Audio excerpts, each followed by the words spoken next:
And welcome to the Hot Seat of College Football Show. I am Trent, your host, as today we're going to do a little bit of a fun video. We're going to be going over the top 10 games that were in this past college football season. Obviously, if you remember, 2 years ago in 24, that was the year of the upsets. And I think this year was, even though we've been in this era of college football where it's been heavily kind of like the NFL, been a lot of defense. Last year, we had a ton of shootout games and tons of fourth quarter comebacks.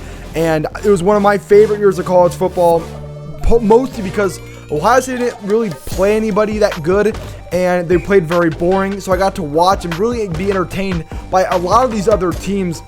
And it was a great year of college football. But I want to go over my top 10. I have some honorable mentions that we're going to go 10 to 1. I'll have some highlights up you can watch of these games. So without further ado, let's start off with the honorable mentions. I got 5 games that, they were really good, really enjoyable games, but maybe the teams weren't that good, and they just missed the list. So starting off with my honorable mentions, I have first Michigan, Nebraska. This game was 30-27. It was a good game. It was a game where Nebraska could have got on top early. They didn't. Michigan took a big lead, but then Nebraska had the Hail Mary before halftime. And that's really what puts this game into the honorable mentions. Michigan took a 10-point lead. Nebraska comes back and it comes down to an onside kick they don't get. But it was a very entertaining game, especially this was the first road start with Sharon Moore back. Remember, they lose to Oklahoma. Sharon Moore was still out for this game. Sharon Moore didn't play in this game. And it was the first road start without Sharon Moore. The next one was Indiana-Penn State. In a game that was very good, that almost made the list. The only problem was Penn State wasn't very good and Indiana played bad. That's the reason why. But obviously that final drive was amazing, ending with that Omar Cooper touchdown.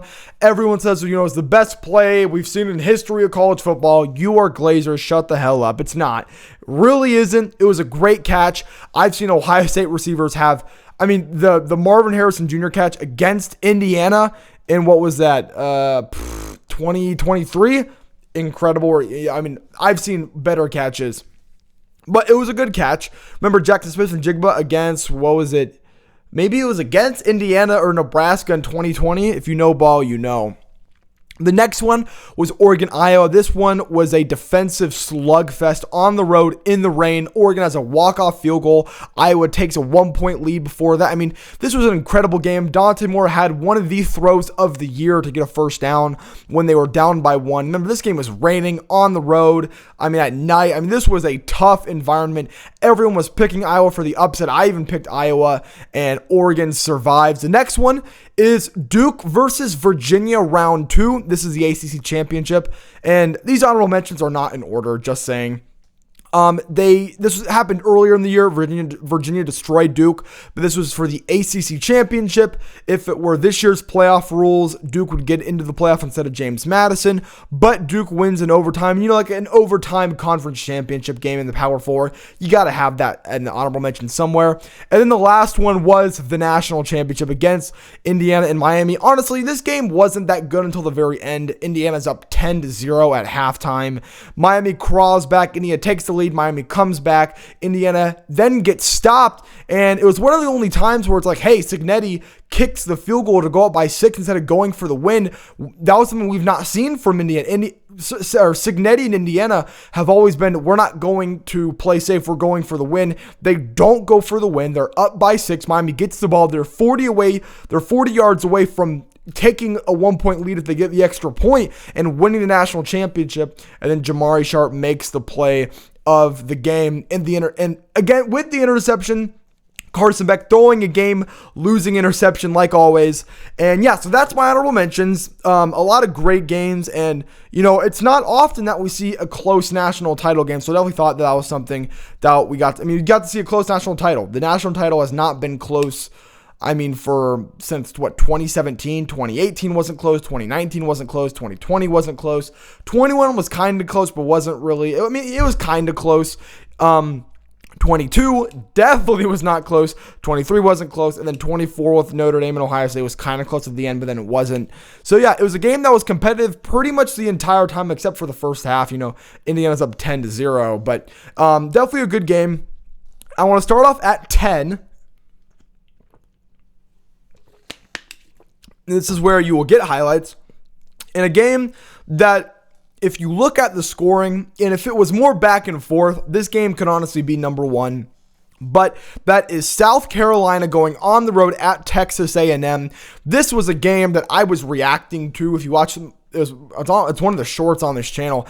This game was crazy. A&M was undefeated. They were the third or fourth highest team in the country in the AP poll or the college football playoff. I don't remember which one it was, which poll it was, but South Carolina is dominating A&M. They're picking off Marcel Reed 2 or 3 times in the first half. There's a strip sack by the defensive tackle for a touchdown. Nick Harbor had a comeback route that went for like 80-something yards for a touchdown with his speed.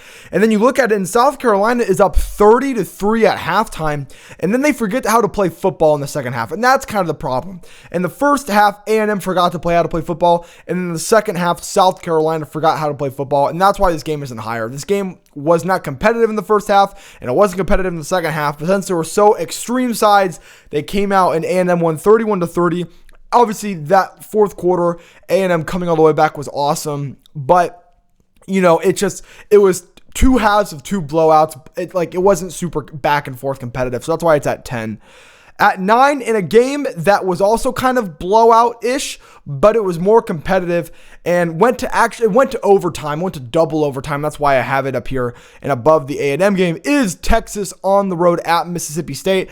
This was a game where Mississippi State was doing the unthinkable and was going to beat Texas to hand them their third loss. They're up like 38 to 14. And Arch wakes up for the first time the entire year, to be honest. Wakes up, goes crazy in the second half, touchdown after touchdown. Then you have Niblett with the punt return, goes to overtime. Texas scores on a reverse ref and a ref call. And then on the sideline, I'm trying to remember his name, but the Barstool guy was on. He's a Mississippi State fan. He was what's the Barstool guy? What's his name? Brandon Walker. You saw Brandon Walker on the pylon cam, which was really funny when they reversed that call. But then the ending of the game, you wish it would have became a Hail Mary. It became a sack. Whenever you have, like, same with the A&M game, when the game ends on a sack, that's like a 4th and a mile. It's like, it's kind of an anticlimactic ending. But, you know, it went to double overtime. At 8, in a game that really, I said this earlier. I said if you took out the teams for this game and replaced them with blue blood teams, this would be the number one game. This would be the number one or top 3 game, and that's Baylor on the road at SMU. This was in week 2, and this was a game where Baylor had just lost to Auburn. SMU was ranked coming off of that playoff berth the year before, and they were the runner-up in the ACC championship, their first year in the ACC, coming from the group of 5, I guess now the group of 6, and you had Kevin Jennings kind of dotting up Baylor. They were up by 14 or 17 late. There was a questionable punt where a SMU player pushed a Baylor player into the Baylor the Baylor receiver off of the punt. It gets, SMU recovers. It's a controversial call. SMU scores. They're up by this big margin. Baylor comes all the way back. SMU misses a field goal. Baylor kicks a field goal and they win. And the reason why this game is not higher, one thing is because the teams kind of, but also I hate when games in overtime end. It's not a game-winning field goal. Like in overtime, you start at the 25. If the other team misses the field goal and you kick the field goal, it's like, of course, you're kicking, a 35, 38-yard field goal? Of course you're going to get it. So if SMU were to make the field goal and Baylor score a touchdown, I would have this game higher. If Baylor kicked the field goal and then SMU missed the field goal, I would have this game higher. But since it's like SMU missed the field goal, you're like, okay, you've basically already have won before you've kicked your field goal. At 7, heading back, this is the first Big Ten game, and I think this is, hold on, let me see. This is actually the only Big Ten game. This is the only game on here that includes a Big Ten team. And I'm trying, man, is this really the best team in the Big Ten all year? I'm trying to think. Because I have USC at Illinois, and I'm trying to think, is this really the best Big Ten team? or best Big Ten game all year? I mean, I think so. Like, I'm trying to think, like, Texas Ohio State was an okay game. Yeah, I would say, yeah. I think USC at Illinois was probably the best Big Ten game all year. This is a game where Illinois got up big, and this was actually the week after they got blown out 63-10 against Indiana. There was a fumble where I think it was 31-25. Illinois was going to extend their lead to seal it, and then they fumble at the 1 yard line. USC recovers. Jada Maya throws a back shoulder fade to Makai Lemon to take the lead 32-31. Illinois marches down the field and kicks the game-winning field goal 34-32. And this was a pivotal game. I mean, Illinois was looking to bounce back from that loss. Their season would have practically, I mean, they went 8-4, so the season they didn't really become much. But if they were to take this back-to-back loss against a ranked team outside of the top 15, remember, Indiana at the time was ranked 19th. Illinois was 9th. And Illinois' season would have 100% been over. And this was an undefeated USC team who either had just beaten Michigan or was about to, I think they were about to go play Michigan the week after. This was a pivotal game for them. And it kind of defined this career by Lincoln Riley that he cannot win the game on the road. Lincoln Riley is god-awful on the road. Remember last year, or 2 years ago in 24, the Minnesota game or the Maryland game. I mean, even the TCU game, a neutral field game, if it's not at home, he can't win a ranked or a big game. And this was a game that kind of cemented that as well. And they play Michigan the week after, and they destroy Michigan at home. And it's like, yeah, he just can't win on the road. Lincoln Riley cannot win on the road. And I guess, yeah, that was probably the best Big Ten game of the year and the best Big Noon game too. At 6, and one of my favorite games, this was a Friday night game, and I have Florida State at Virginia. Remember, Florida State they went 13-0, then 2-10. They were unranked coming into last season. They destroy Alabama at home. Now they're in the top 10, ranked 8th. They go on the road at Virginia, and this was a game where Florida State was up and then Virginia was up, and Florida State had to crawl back at the last second. 4th and goal to send it to overtime. They get it, and then Virginia scores. Florida State scores, then Virginia scores. Then Virginia, I think there was two field goals. Virginia scores.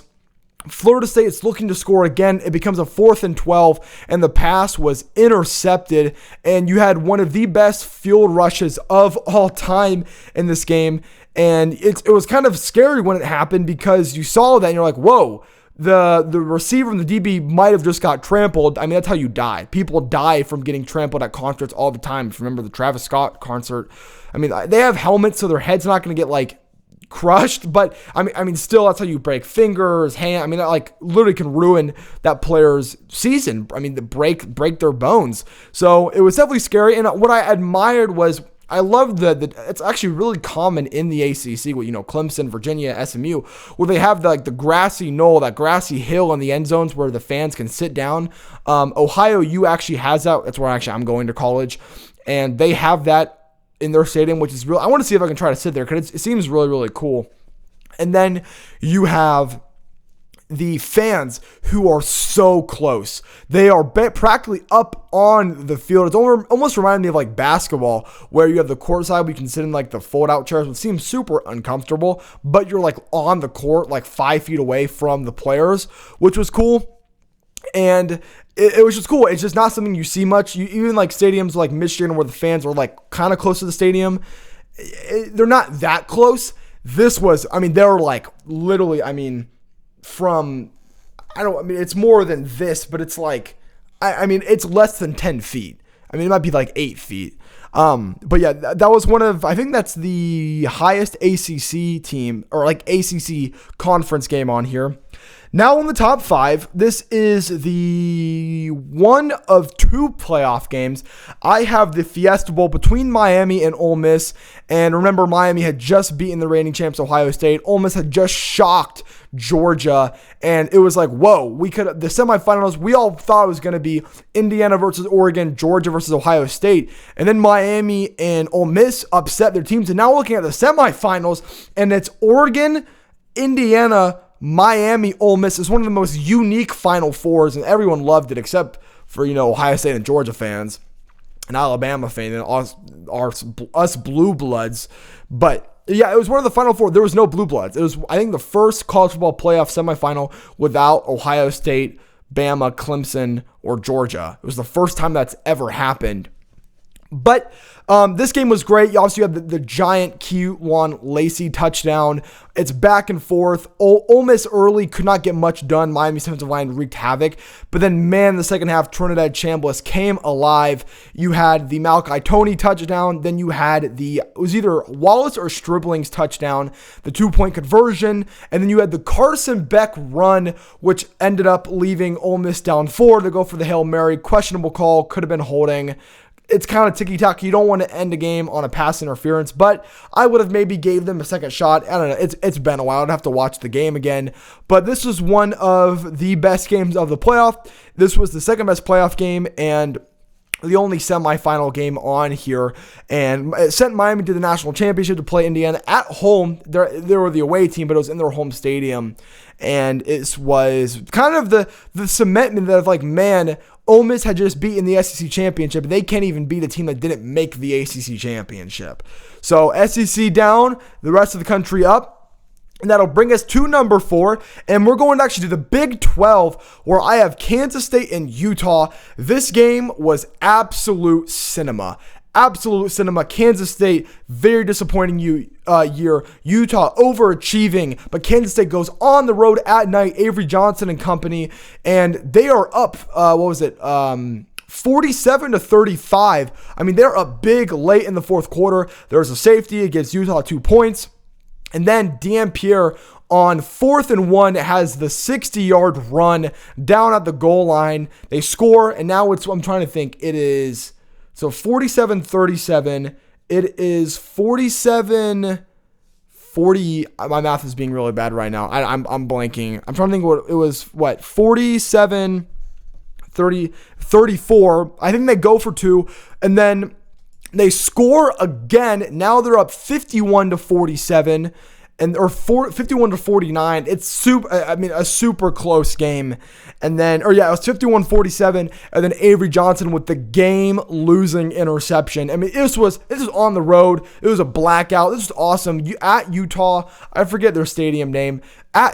Utah games and BYU games at night are freaking incredible, especially when those two teams play each other. And then, now in the top 3, heading to the SEC, and actually the top 3 all have an SEC team in them, and we're going to go Georgia on the road at Tennessee. This game was incredible. Tennessee, they lose Nico Iamaleava, and they absolutely are torching Georgia's defense. They're up 21-7, I think at halftime, or like 21-10. Or something. They're up big on Georgia. Georgia claws back, and it's like, man, Georgia in the second half they're gonna blow out Tennessee. Tennessee is down 38 to, or I'm trying to think.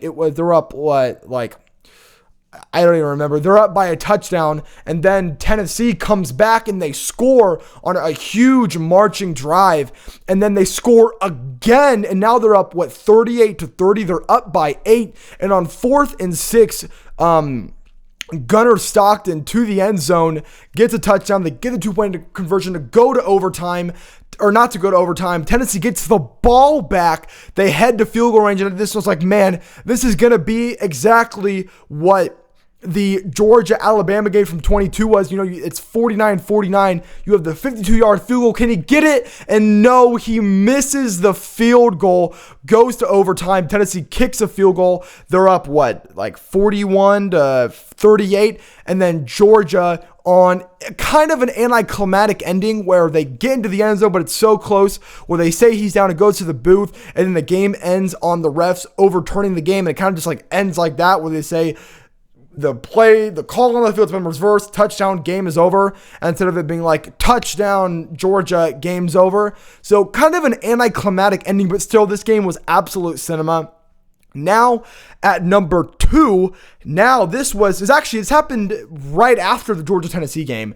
Unfortunately, I was not able to watch the ending of the Georgia-Tennessee game or at number 2, which is going to be Texas A&M on the road at Notre Dame, because I went to the Ohio State versus Ohio game, and they didn't show the ending of the Georgia game, and the game was happening while the Notre Dame-Texas A&M game was happening. So actually, I didn't even get to watch the ending of Georgia-Tennessee or really any of Notre Dame-Texas A&M, which sucks. But this game was awesome. You remember last year, this was the season opener. This was, I think, where game day was week 1, where Notre Dame went on the road and beat an SEC team on the road at night. And it was like a huge program-defining win, and it kind of helped Notre Dame after losing to Northern Illinois the next week. It helped the resume to get into the playoff, where they went all the way to the national championship, where they lost to Ohio State.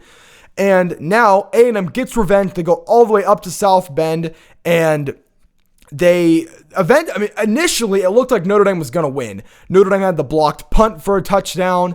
Notre Dame was up up by a touchdown at halftime. And then A&M crawls all the way back. They have the giant, maybe it was either Concepcion or Mario Craver. I think it was Concepcion, had that like 80-yard jump ball touchdown. And then Notre Dame comes back and they take the lead with a Jeremiah Love score. And then they're up 40-34, the botched extra point, which leaves it a 6-point game. And then on 4th and goal, questionable holding call. Marcel Reed to his Boykature to the end zone, and they get on 4th and goal, 41-40. A&M survives and upsets. No, I guess not survives. They upset Notre Dame 41-40. And again, primetime game.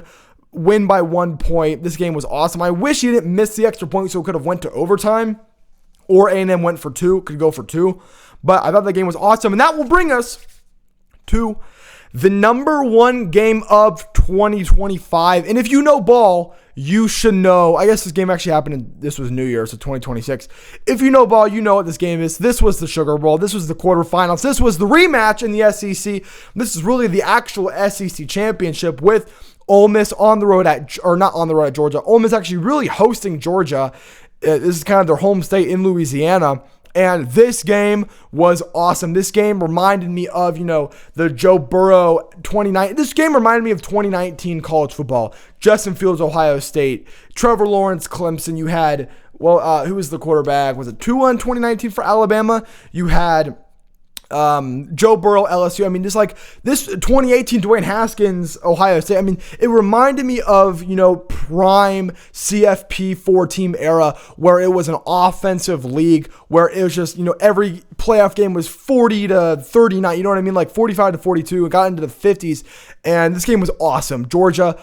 Remember, they didn't have Lane Kiffin. They lost their head coach. He goes to LSU early, takes a lot of the staff. Some of the staff is allowed to actually come back from Baton Rouge to coach this game.